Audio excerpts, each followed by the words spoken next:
bénisse. Nous acclamons le Seigneur Jésus.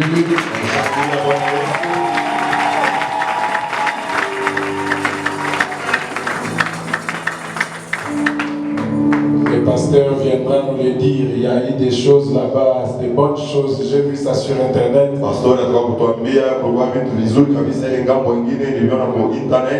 Le voyage était une grande victoire. Je crois que Dieu a exaucé à nos prières. Nous allons lire la parole telle que nous sommes debout. Nous lisons dans Isaïe au chapitre 53.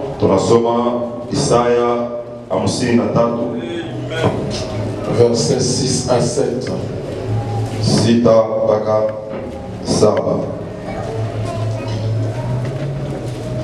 Nous étions tous errants comme des brebis.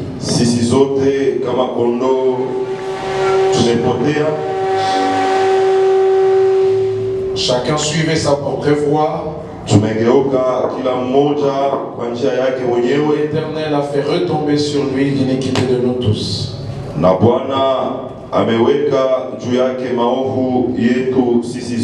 Il a été maltraité et opprimé. Il n'a point ouvert la bouche. Semblable à un agneau qu'on mène à la boucherie, à une brebis muette devant ceux qui l'attendent. Il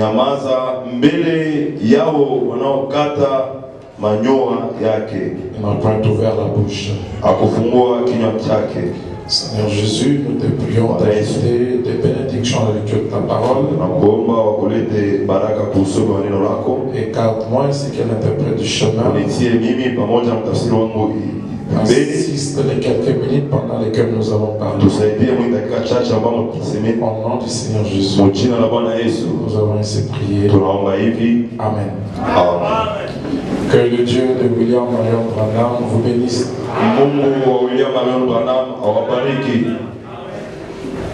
Nous avons passé des moments bénis avec vous le long de cette semaine passée. Quand je dis béni, ce n'est pas par rapport à vous, mais par rapport à moi. J'étais béni par rapport à la manière avec laquelle vous receviez la parole. Je me suis dit, c'est comme si c'était le ciel sur la terre. C'est tout à fait normal. C'est l'église des pasteurs du Faucon du ciel. C'est normal. Se sentir l'atmosphère du ciel. Amen. Donc, nous avons parlé des choses tellement importantes. J'avais fait une déclaration ici que mon souci a toujours été de prendre des choses qui semblent être difficiles, les rendre simples. Parce que ce sont des petites choses qui soutiennent les grands. Alors, dès le premier jour que nous avons parlé, nous avons fait voir à la lumière des Écritures que c'est Jésus qui est venu. Il n'est pas venu pour rester dans la nuée. Nous avons lu dans le Fabien disait au paragraphe 441 la parole parlait de la semence originelle. Il dit le second précurseur présentera l'agneau de Dieu au champ. Mais en dirigeant les gens vers une épouse née de la parole. Et l'étape actuelle de mon ministère 121 dit la même chose. Donc aujourd'hui l'agneau de Dieu, qui est Jésus, dans sa seconde venue, n'est pas là dans son propre corps. Il est venu sous la forme de la nuée, théophanique, qui s'est incarné dans l'épouse. Bien sûr, premièrement dans le messager. Donc, l'agneau de Dieu aujourd'hui ôte les péchés du monde. Est censé toujours être Jésus, mais dans ton corps.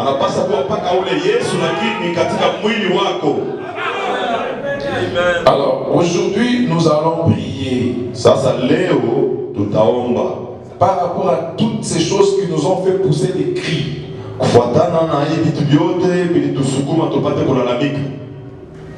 L'agneau de Dieu.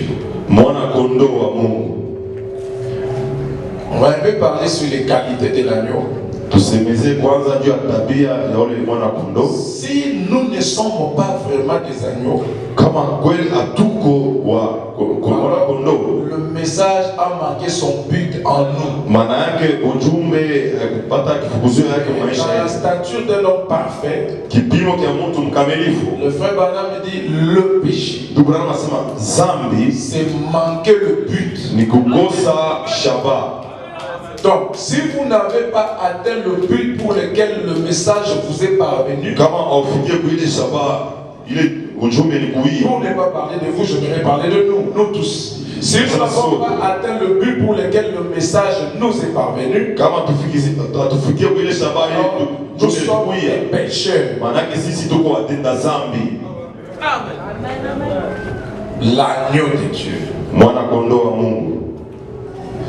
Dans la brochure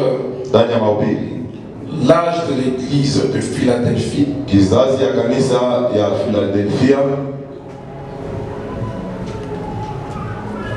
au paragraphe 113, le frère Branham dit, cela nous ramène dans les bénédictions. Comment entre-t-on en Christ? La bergerie. Je me suis souvent posé la question là-dessus. Comment pouvait-il être une porte? Lui, un homme. Maintenant, dans les pays orientaux, je l'ai découvert un jour en observant et la nuit, celui-ci fait entrer toutes les brebis. Il est conduit par une porte. Puis lorsqu'il les a tous fait entrer là, il les compte toutes pour être sûr qu'elles sont toutes à l'intérieur. Lui-même à la porte. Rien ne pouvait entrer pour aller vers le brebis. Aucune brebis ne pouvait sortir sans le traverser. Ainsi, Jésus est la porte. Vous voyez, il a 114. Et je roulais à bord d'une petite Jeep anglaise. Et j'ai dit à mon compagnon, je lui ai dit, c'est là, ce sont les bergers traversaient la ville. Et un coup de sifflet retentit et tout le monde freina à fond. Et je me suis dit, qu'est-ce qui ne va pas? Et voici que c'était un berger qui traversait la ville avec ses brebis. On ne va pas traiter aujourd'hui, j'aimerais que chacun entende ça. Là en Orient, ce n'est pas comme ici. Ils étalent tous leurs produits vivrières là le long du bâtiment sur les places du marché. Ils mettent sur la barre. On a movie le Bushiku. La nuit. Comme on étale des petites choses sur les pâtés. Mais là, c'est pendant toute la journée, c'est comme à Kinshasa. Qui a déjà été à Pascal. Sur la route principale, on étale tout par terre. Amen. Amen. Où est-ce que nous sommes? Et il y a des temps. Les bergers traversent la ville. Ah, tout ça. Et là, il y a des ponts. Alors là, il y a des ponts. Et toutes sortes de fruits, de raisins. Vraiment bien entassés. Entassés tout le long. Et dans un bac comme ceci, ça débordé. Et chaque vendeur se tient là et essaie de nous attirer pour acheter de ces fruits et d'autres marchandises. Eh bien, ces bergers s'engagea sur la route principale. Je dis, frère, il y aura du désordre ici. Je vais me tenir là pour observer cela. Un berger qui avait peut-être 100 brebis. Et il devait passer dans les allées d'un marché. Des pommes, des tomates. Avec 100 brebis derrière lui. Il y a à peu près combien de brebis dans cette église? 1000 ou 2000? C'est combien ici à peu près? Ici dans cette église? Bon, à peu près 2000. Ce soir vous êtes à peu près 500. Il doit passer avec beaucoup de brebis. Voilà, il y aura du désordre ici.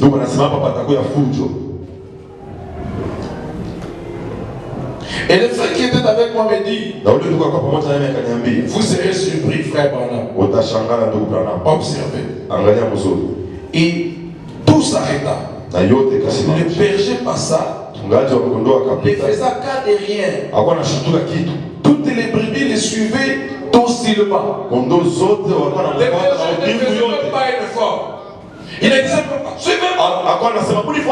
Non, il n'était pas obligé de dire ça. Il marchait simplement, il était à l'aise. Et toutes les brebis le suivaient. Docilement. Elle le suivait.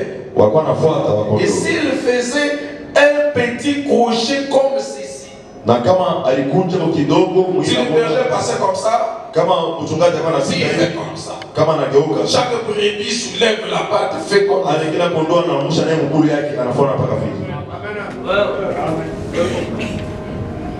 Un petit crochet comme ceci, s'il prenait un virage, la brebis qui venait juste après lui effectuait ses petits crochets. Et celle qui venait après le suivait. La prochaine le suivait aussi. Elle le prenait ses virages. Oh, c'est ainsi que nous suivons le berger. Donc, nous compare au brebis. Est-ce que c'est ainsi qu'on suit, frère? Frère Branham me dit, pendant que l'esprit de Jésus est ici, chaque mouvement que Dieu fait au ciel, son corps que nous sommes, est censé exécuter le même mouvement. Est-ce que c'est ce qui se passe? Parce que selon la vérité de la parole, ça fait être des agneaux. Et c'est vrai. Il allait droit au milieu de cette rue pour chercher quelque chose là. Et ces brebis le suivaient simplement à la manière du chien. Elle regardait là et voyait ces produits vivriers là-bas. Mais elle suivait le berger. Peut-être qu'ils avaient besoin de manger ça. Mais comme les bergers n'ont pas donné l'ordre, ils faisaient ça. Oh, j'aime cela, voyez. J'ai dit, oh frère, je souhaiterais pouvoir parler cette langue, je prêcherai ici, voilà. Elle ne se retournait ni à gauche ni à droite. Elle restait juste derrière. C'est ce que l'Église a fait sur tout le parcours, en restant juste derrière le berger, le Saint-Esprit qui nous conduit dans la vie éternelle.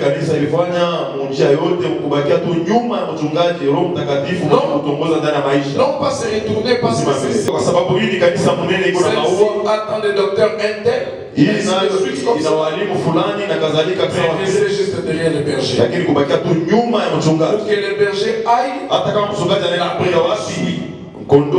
les brebis connaissent ma voix. Mais ne suis pas un étranger.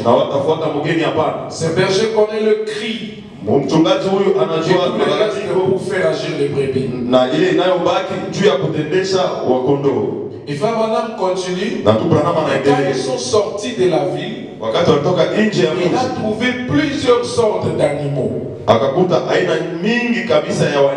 Des porcs, des chèvres, des ânes, des chevaux et des agneaux. Et quelqu'un qui les dirigeait. Mais maintenant, il dit, mais c'est lui qui dirige toutes ces sortes de bêtes différentes. Comment on l'appelle? C'est toujours les bergers. On a pensé que les bergers étaient seulement les bergers des agneaux. Et le message là lui dit, nous, ce qu'on appelle berger, vous vous appelez cowboy. C'est la même chose. Et ça fait voir que dans l'église, comme on est là, que ce soit dans l'église comme mystique, comme dans l'église il arrive que dans le corps mystique, c'est l'épouse seulement qui est là. Là, il n'y a que des brebis. Mais dans la grande église, il y a des brebis et des chèvres. Surtout dans une église locale. Il y a des frères boucs, des sœurs chèvres.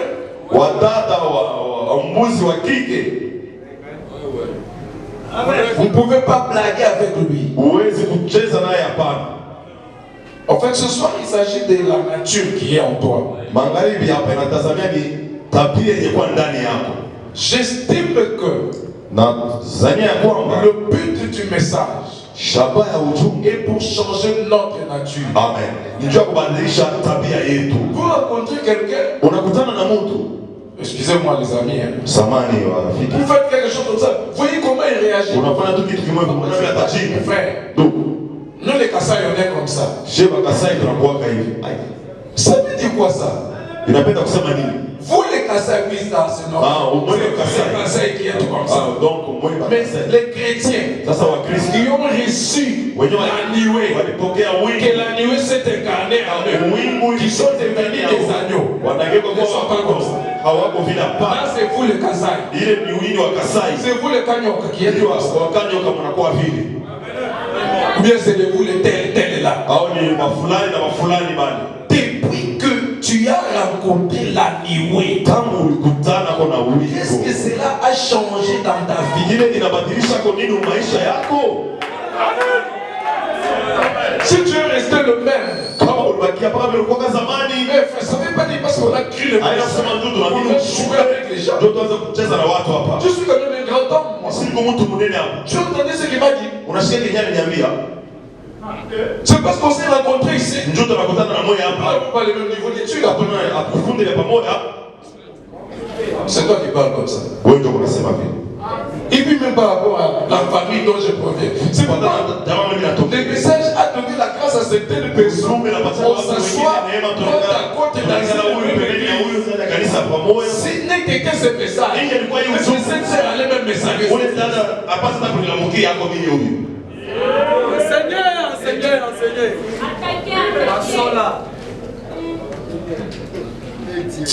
J'ai le message ici. Tout ça, c'est le message.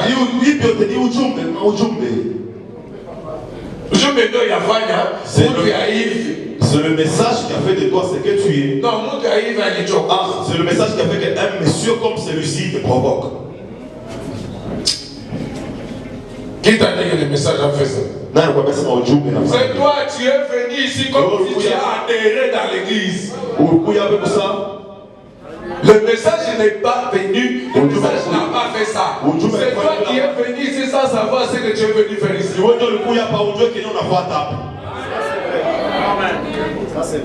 Dieu faisant sa promesse, le 9, 12e mois 1956, paragraphe 40, jusqu'à 42, on prie. Et un agneau est le genre d'animal qui ne peut pas retrouver son chemin. Vraiment, on a un problème. C'est le pasteur, il faut que mon berger. Est-ce que tu sais ce que tu dis quand tu dis ça? Quand tu dis c'est le pasteur, il faut que mon berger. Il va commencer un processus de mariage. Sans consulter le berger. Il n'y a pas une écriture qui dit qu'avant de commencer le mariage, il faut demander au pasteur. Mais il y a une écriture qui dit consultez votre pasteur en toutes choses. Je ne sais pas, quand toi tu dis berger, tu penses à quoi?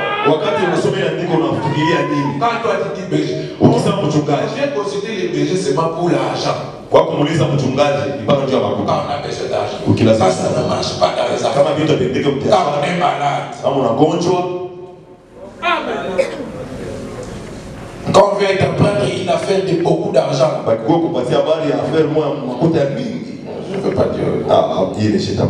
Je fais moi-même. Vous allez venir chez lui quand ça va parler. Un agneau est le genre d'animal qui ne peut pas trouver son chemin. Je pose vraiment des questions. Un agneau n'est pas difficile. Donc pour que toi, que Dieu t'amène à faire quelque chose qui doit souffrir comme ça, tu es très compliqué. Regarde dans le quartier et partout, si tu es très compliqué, tu n'es pas un agneau. Donc le message n'a pas encore, surtout nous qui croyons que Jésus est venu. Si on n'est pas des agneaux, on ne sait pas ce qu'on dit. Laissez les autres qui croient qu'il n'est pas venu. Il y en a qui croient qu'il est venu, mais il est resté dans les airs. Mais nous qui croyons qu'il est venu, il n'est pas resté dans les airs, il s'est incarné en nous. Mais ça, c'est grave. Si on n'est pas des agneaux, on ne sait pas ce qu'on dit. Amen. Un agneau n'est pas difficile. Non mais écoutez, vous aurez l'occasion de... Je parle. Dieu donnera des occasions pour prouver si ce que tu dis, tu les vis. Et il t'a donné plusieurs fois des occasions, tu as échoué. Un agneau est un animal qui renonce à ses droits. Prenez un agneau, il porte sur lui de la laine. Et c'est pour lui un droit que Dieu lui a donné. Dieu lui a donné cette laine. Elle lui appartient. Mais il est disposé à être étalé sur la table de tente et de se laisser tondre complètement.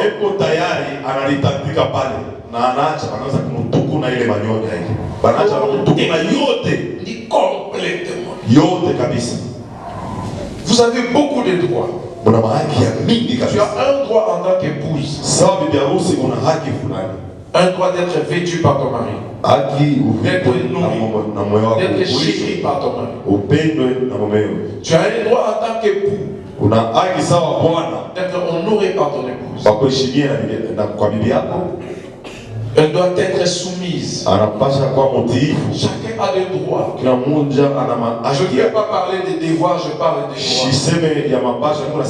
Un agneau se laisse être arraché pas de quelques-uns de ses droits, mais de tous ses droits.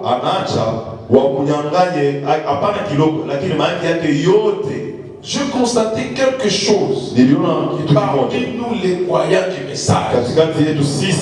Nous ne supportons pas que quelqu'un marche sur nous. Combien sont d'accord avec moi? Et cela a commencé par la chair jusqu'au dernier moment. Maintenant, où est la différence entre nous et ce qu'on appelle les païens? Parce que c'est la nuée ici. Ils ne connaissent pas ça. Maintenant, si c'est une nuée qui est seulement dans la photo, ça et quand on a parlé des couleurs, ces couleurs sont les mobiles de Dieu, les intentions de Dieu, sont les qualités de Dieu. Je suis en train de dire des choses très profondes. Peut-être en sortant ici, quelqu'un va m'insulter. Souvent, quand quelqu'un se met à parler des choses comme ça, il y aura une occasion.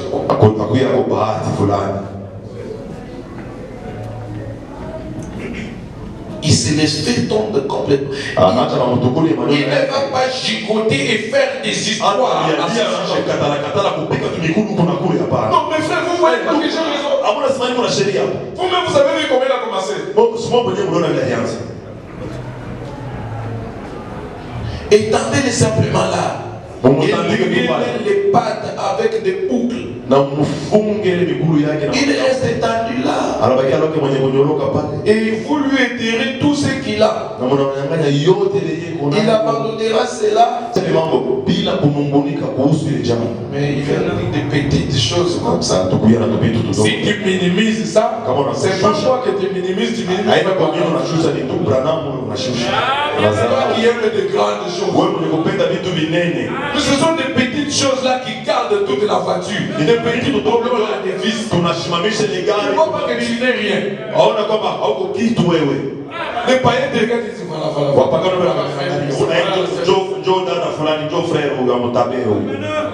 Amen. Amen. Il abandonnera cela sans murmurer là-dessus. Quelqu'un qui a fait quelque chose de mal. Même ceux qui sont en Europe le savent. Le peuple joue. Le monde entier le saura. Tu sais comment le monde entier le saura? Sur ton statut. Tu vas écrire quelque chose. Quand quelqu'un te provoque, c'est un imbécile. Il trouve en toi quelque chose de spécial qu'il n'a pas.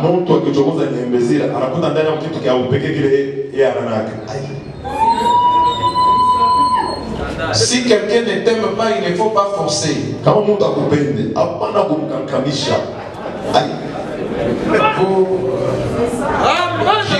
Qui fait des histoires comme ça? Ici dans la salle, qui fait ça? Qui écrit des trucs comme ça sur son mur? Ah, je pensais qu'il y avait déjà honnête ici. J'ai vu beaucoup de gens levés dans les cœurs.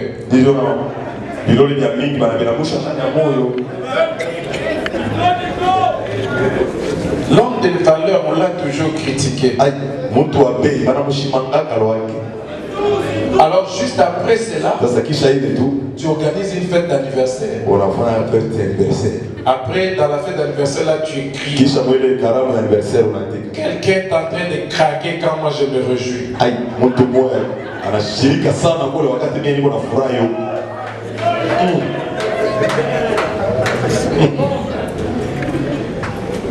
Il est venu pour nous amener au ciel. Déjà comme ça, nous n'irons pas au ciel. Dieu a déjà eu une leçon. Il avait un monsieur compliqué comme ça au ciel, il l'avait chassé. C'était Satan. Il ne voudra plus trouver des gens comme ça au ciel. Tu as besoin déjà calme.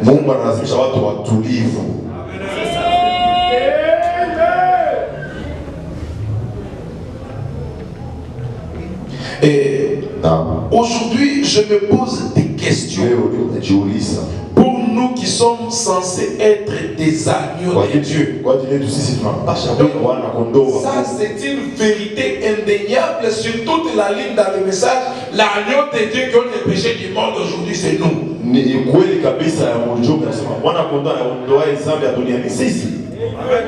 Frère se pose des questions. C'est nous qui sommes censés être des agneaux. Qu'on essaye simplement de nous contrarier une fois. Et observer à quel point on est agneau.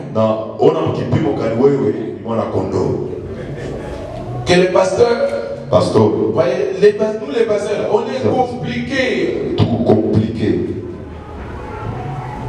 Même pour donner une responsabilité à quelqu'un. Frère Branham a dit éprouver ces gens. Il dit éprouver. Parfois j'ai fait quelque chose sciemment. Pour voir comment tu vas réagir. Ça c'est un moment que Dieu m'a donné. De vous éprouver. On essaie seulement de t'éprouver un peu. Et parfois ce n'est même pas les pasteurs. Si Dieu veut adopter quelqu'un, il peut monter tout le monde contre toi. Il peut monter même ton pasteur contre toi. Il peut monter même ton église contre toi. Voir simplement comment tu réagis. Parce qu'on n'adopte pas quelqu'un en secret. On adopte quelqu'un en public. Surtout si on t'humilie en public. C'est une passe en or que Dieu te donne pour réagir correctement. Dieu veut te donner une réputation devant toute cette foule qui t'observe. Dieu veut donner une leçon aux gens pour dire oh, je n'avais jamais su que cette sœur est comme ça. C'est vraiment une vraie fille de Dieu. Tu cherches le mariage, mais il y a un jeune homme qui a prié toute la nuit. Seigneur, j'ai besoin d'une fille humble que je devrais épouser. Et il a prié toute la nuit. Toi, tu cherches aussi les mariages. Maintenant, tu viens à l'église. Tu passes seulement comme ça. Une sœur te bouscule. On a vu comment t'aimer à sa bouche. Comment tu passes comme ça, tu marches en désordre. Tu m'as jeté même la poussière. Et toi, tu dis, sœur Onirumi, pardonnez-moi. Il se fait la rigueur. Oh Seigneur. Et le Seigneur lui dit, voici la vie pour laquelle tu as prié. Si elle peut être humble devant sa consoeur, une femme comme elle, une femme qui a tout ce qu'elle a, quelqu'un a entendu. S'il peut s'humilier devant elle, à combien d'autres raisons s'humiliera-t-elle devant toi qui a des choses qu'elle n'a pas? Vous perdez votre bénédiction comme ça plusieurs fois. Il y a quelqu'un dans le noir qui t'observe. À Kinshasa, on dit Muto Abatami a l'égard de Mayele.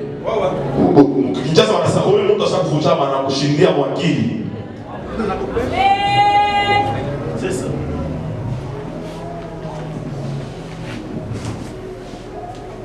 C'est simplement de les contrarier une fois. Observez à quel point on est à nous. Vous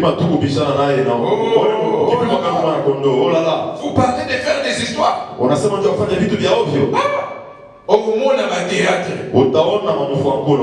que quelqu'un te provoque cette soeur-là. Préparez seulement vos téléphones, sortez vos téléphones Android et filmez. Vous allez voir un théâtre véritable. Comment cette soeur-là va faire des choses? Il y a aussi des frères qui font ça. Et bien, je vous assure, que quelque chose ne marche pas dans l'église. Dans notre église ici, il y a quelque chose qui ne marche pas. On ne se supporte pas. Je n'ai pas vécu avec vous.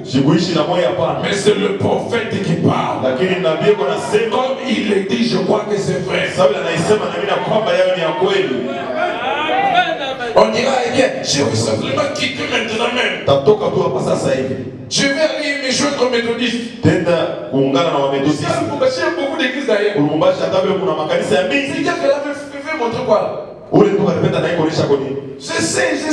Un petit groupe déjà, il sait pas que ça c'est leur église. Tu as il y a beaucoup d'églises. D'ailleurs, mon oncle est pasteur. Là, il s'agit de toi.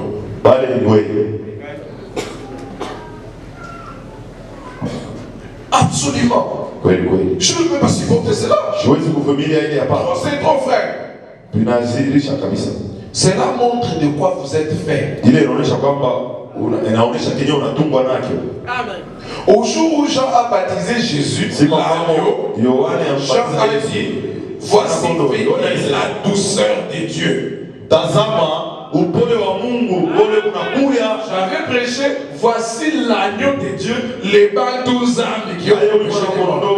Mais vraiment, dit l'agneau de Dieu là, il remplace cela par la douceur.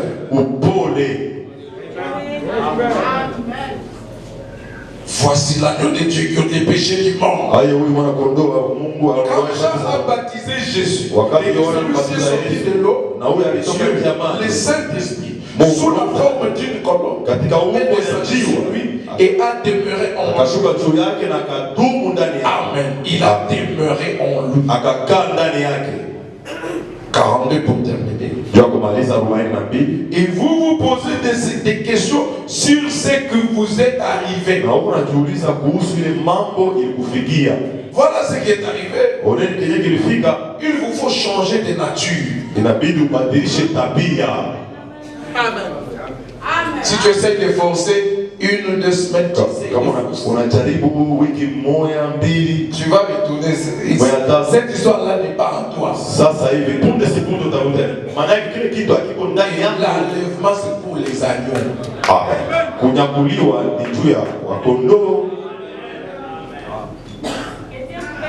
Amen. Amen.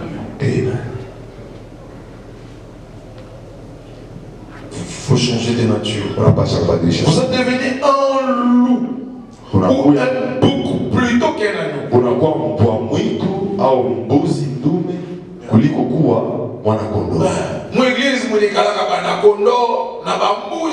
Dans l'église, il y a et des agneaux et des boucs. Et toi, qui suis-je moi? Dieu seul le sait. Et les gens le savent aussi. Ils le sauront lorsqu'ils vous auront provoqué.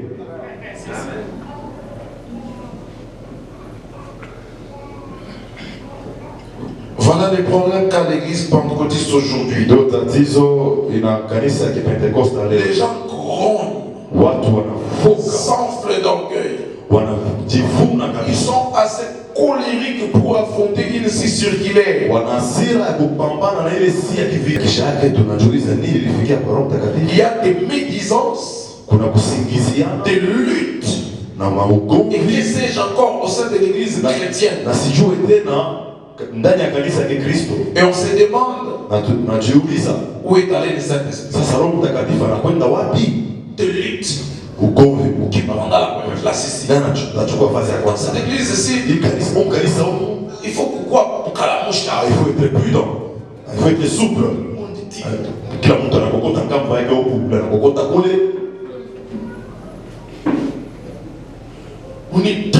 très vigilant là. Faites le premier. C'est ça notre message.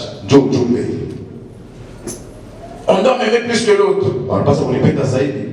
Alors pour ça, il y a des médisances. On va parler à mal de celui-là. C'est vraiment la politique pure et simple.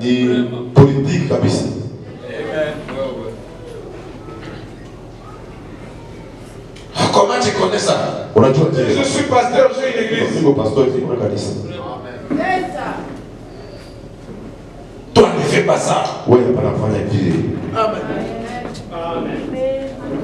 Il n'y a pas une église parfaite. Ce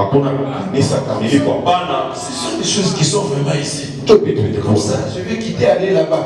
Tu ne connais pas là où ça souhaite dans cette maison.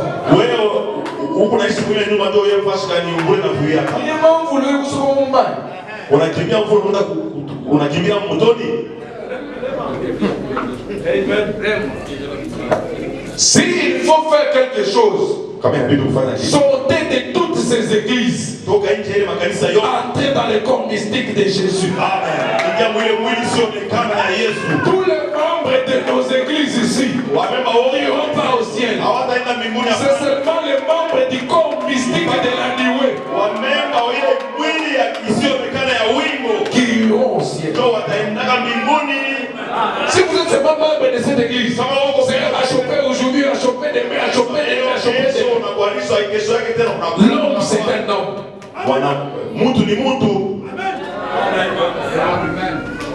Mais si vous avez l'esprit de Christ, voilà pour le Saint-Esprit, c'est un amortisseur de choc.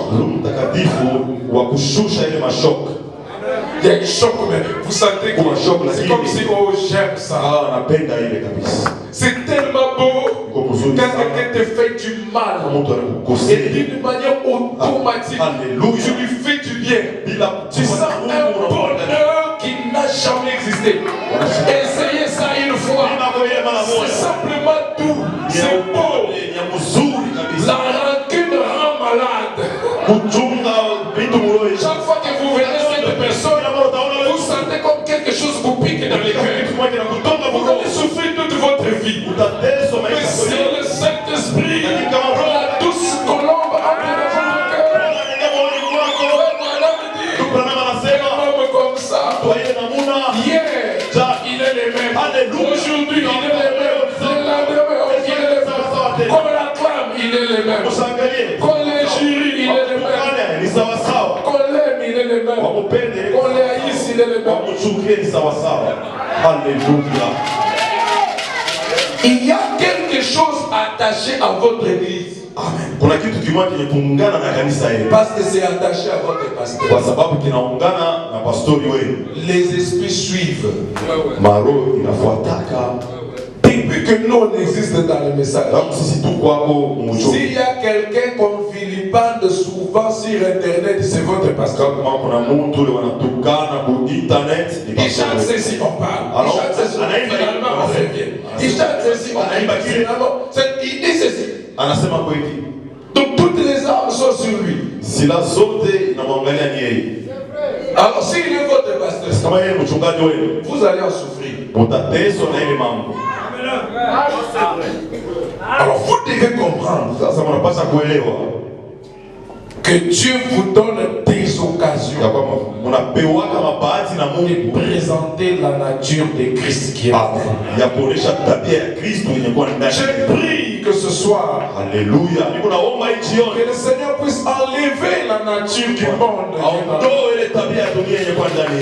L'être humain ne supporte pas que l'on puisse piétiner son amour propre. Et la nouvelle naissance, c'est comme on retire toute la vie du pomme. On prend la semence de l'orange, on met dedans et on plante. C'est l'orange qui sortira. Et nous sommes arrivés à ce temps-là. Je suis vu sur internet comment les pasteurs prêchaient qu'il y a une bombe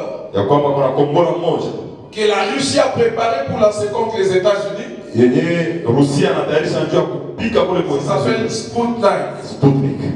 Le Sputnik là, c'est le même nom du vaccin des Russes. Il y a un vaccin, il y a un russe. Et je suis vu Poutine qui met en garde les États-Unis et tous les autres États. Vous avez créé ce virus pour établir le nouvel ordre mondial, pour contrôler les gens, et diminuer le nombre de la population des êtres humains. Vous voulez diminuer les humains sur la terre. Je vous mets en garde. Si vous n'arrêtez pas, vous allez avoir affaire à la colère de Dieu et à ma colère. Et frère Branham dit, la bombe que les Russes ont préparée pour lancer contre les États-Unis, c'est Sputnik. Le même nom. Et tous les territoires des États-Unis en feu, c'est la 7e vision que Frère Branham avait vue. Ce sont des choses qui devaient s'accomplir avant la fin de ce système actuel.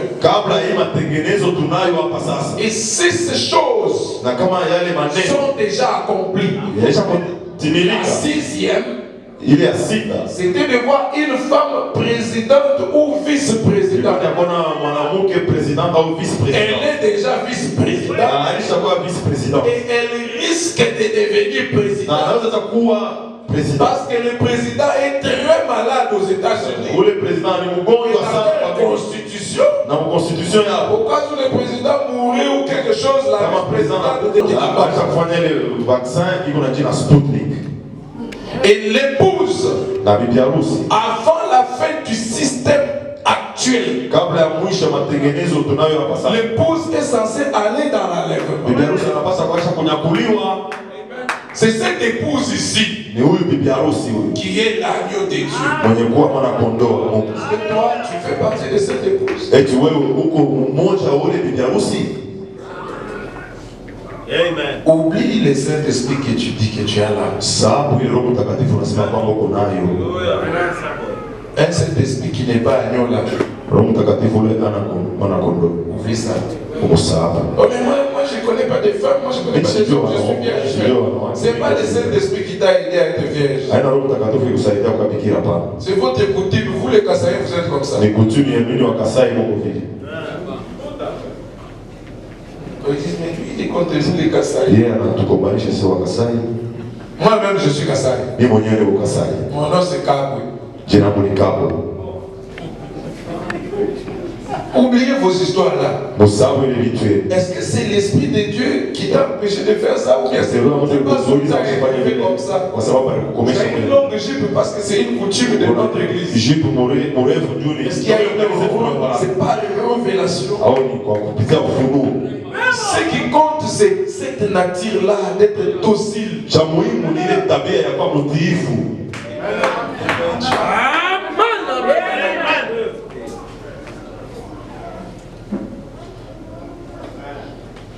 On aime beaucoup des prédications qui nous font pousser des cris. On vient devant. Moi aussi j'aime ça. J'aime beaucoup plus quand je pleure. Quand je prie, s'il y a un moment où je me sens bien, c'est quand les larmes coulent. Je sens que je suis en train d'être dégagé de moi et quelque chose entre. Et Frère Branham dit, il a prié, il dit, dans la prédication les images de Christ, j'ai besoin d'assez de Jésus-Christ en moi. Amen. Pour tuer en moi William Branham. Il y a trop de moi en nous. Moi je l'appelle. Non. Je ne vais pas l'appeler. S'il n'appelle pas, c'est fini, ça va faire ça. On ne peut pas jouer avec les gens. Je ne peux pas l'appeler. Après tout, c'est lui qui a commencé. Mais frère, la Bible dit, si quelqu'un a quelque chose contre toi, c'est pas si toi tu lui as fait du mal, si lui, même s'il a commencé. Si tu veux prier, laisse ton offrande. Nous sommes tellement allés plus haut dans des grandes choses qu'on néglige de petites choses. On connaît rien.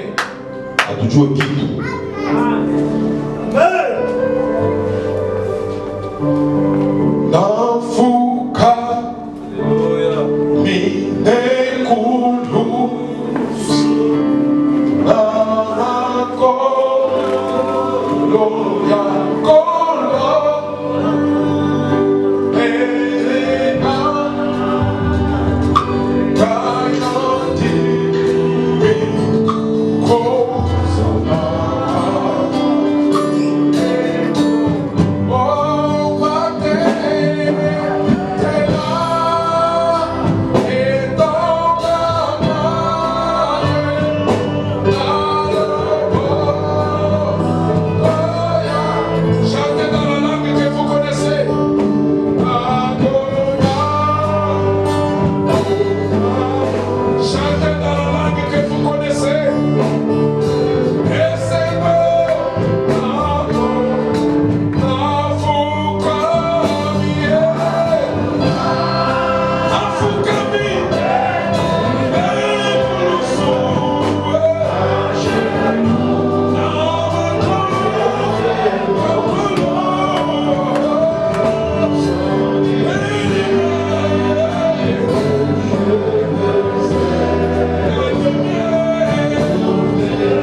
ajili ya kuja hapa tena jioni.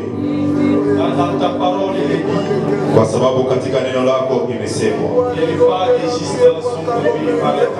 hatua yenye haki inaongozwa na Bwana. Kweli kweli sisi ni wana kondoo, na wewe mchungaji mnene. Kila mara tunataka kufuata kenye mchungaji anasema. Tunapenda kufuata ile njia tunapewa na mchungaji. Père, toutes les fois que nous n'avons pas suivi l'envoi que toi tu as tracé, nous avons péché à ta parole. Toutes les fois que nous n'avons pas marché selon tes voies, toutes les fois que nous n'avons pas fait des choses selon ta volonté, nous avons péché à cela au Père de grâce. C'est la raison pour laquelle, encore une fois ce soir, nous venons te demander pardon de tout ce que nous n'avons pas fait, à ne pas suivre le Tout-Puissant la voie que toi tu as tracée, à ne pas suivre la parole. Oh Père de grâce, mon Dieu, moi,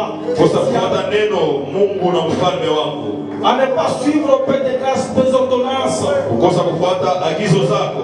Oh Père de grâce et de miséricorde,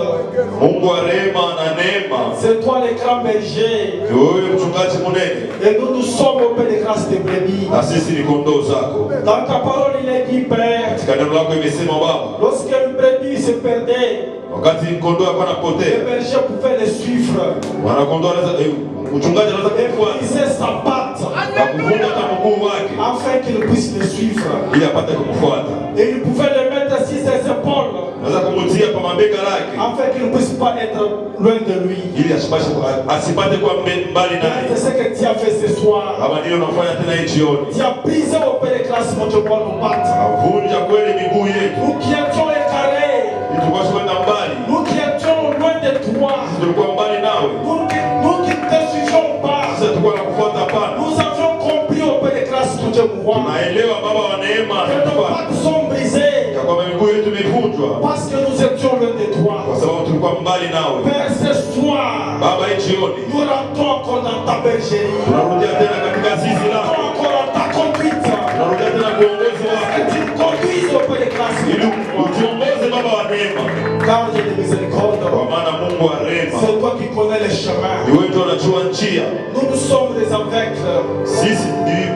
Jamais l'aveugle n'a conduit l'aveugle. C'est toi qui connais la voie. Conduis-nous ainsi alors si tes voies au Père de grâce.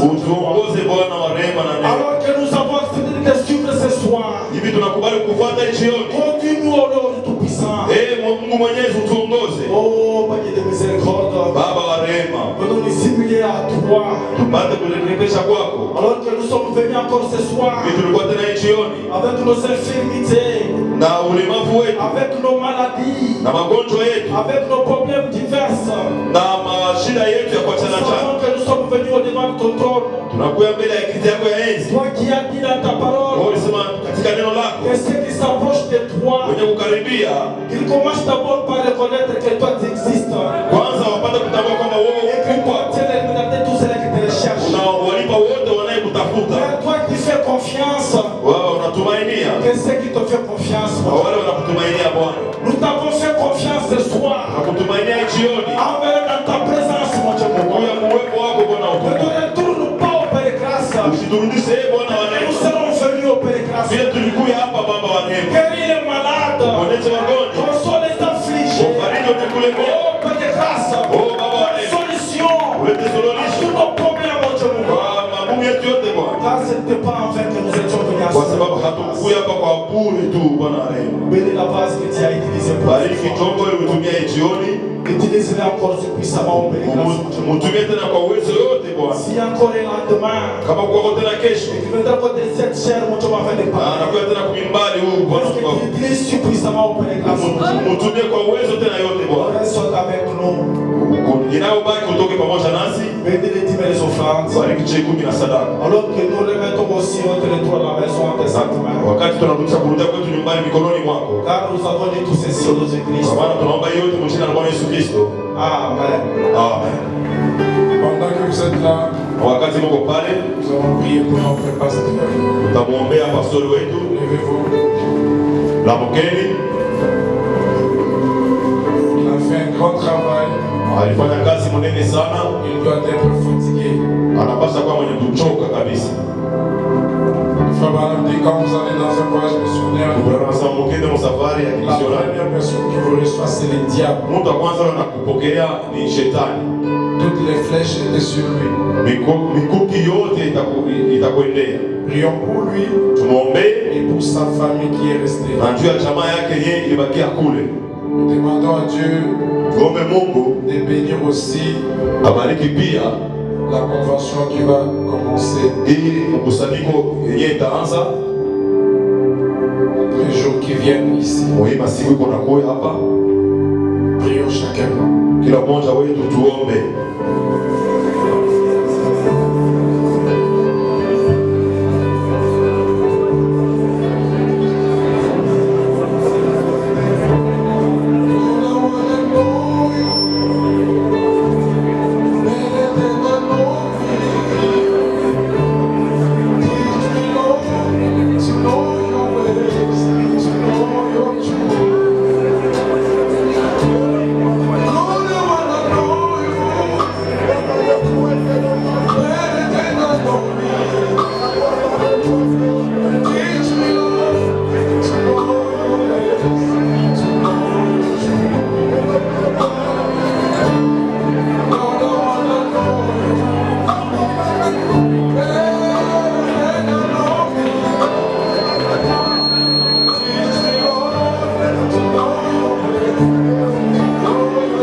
Voici encore une fois auprès de toi.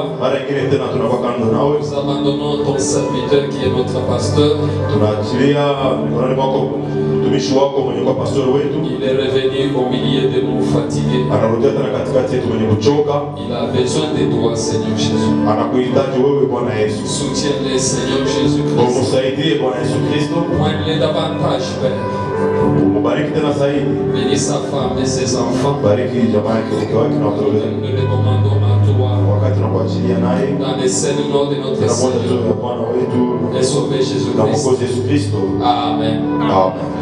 Pendant que le diable comprend de trouver ce guide, nous vous informons.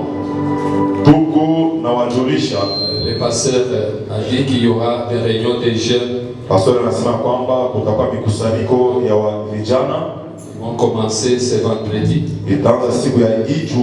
Quand on dit des jeunes, c'est pas seulement des jeunes. Donc chaque personne est censée être là.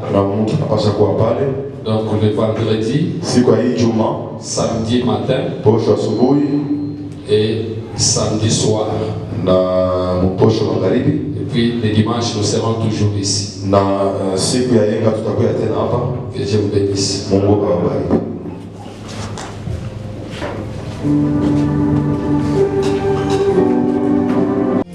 Pour garder tout ce qui t'appartient. Oh non, non, non, je n'en veux pas, je n'en veux pas, je